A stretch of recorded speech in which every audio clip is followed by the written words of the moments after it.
ದೇವಸ್ಥಾನದಲ್ಲಿ ಪ್ರಸಾದ ಕೊಟ್ಟಿದ್ರು, ಅಲ್ಲೇ ಅನ್ನ ಉಣ್ಕೊಬೋದು. ಅಲ್ಲೇ ಉಣ್ಕೊಂಬಂದ್ಯಾ?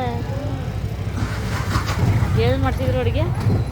ಅನ್ನ ಸಾರು, ಕಳ್ಳವಳಿ, ಪಾಯಸ, ಬೋದಿ ಕಾಳು ಮಾಡಿದ್ರು.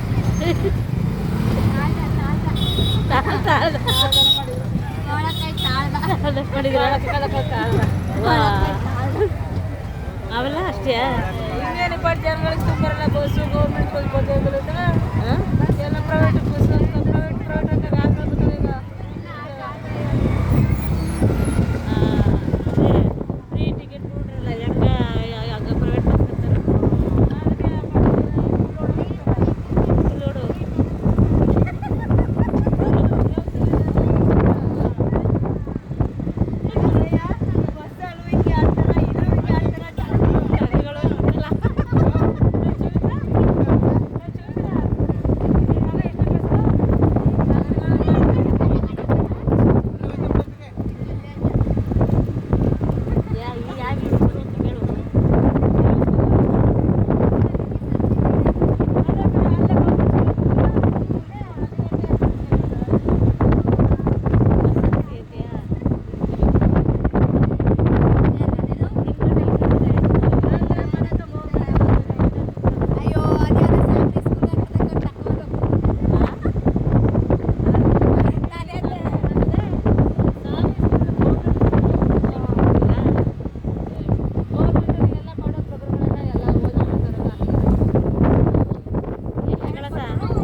ಅದನ್ನ ಮಾಡ್ಕೊಂಡು ಯಾಕಂತಿದ್ದೆ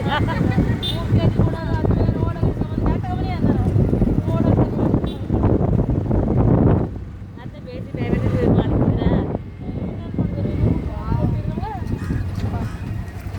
ಅನ್ನ ಇರಲಿಲ್ವಾ? ಈಗೆಲ್ಲ ಬರಲ್ಲ ನಮ್ಮ ಕಾಲದಲ್ಲಿ. ಓ ಹಂಗೆ. ಈಗ ಅನ್ನ ಅನ್ಕೊಂಡು ತಿಂತಾವೆ ಐದು ಮಕ್ಕಳೆಲ್ಲ. ಈಗ ಬೆಳಗ್ಗೆ ನಾಷ್ಟ ದ್ವಾಸ, ಇಡ್ಲಿ, ಚಪಾತಿ ಅಂತ ಏನೇನು ಮಾಡ್ತಾರೆ ಏನಿರ್ತಾರೆ. ಅನ್ನ ಇಟ್ಟು ಸಾರು ಅದೇ ಸಿಗೋದೇ ತೋರಿಸಲಿಲ್ಲ.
City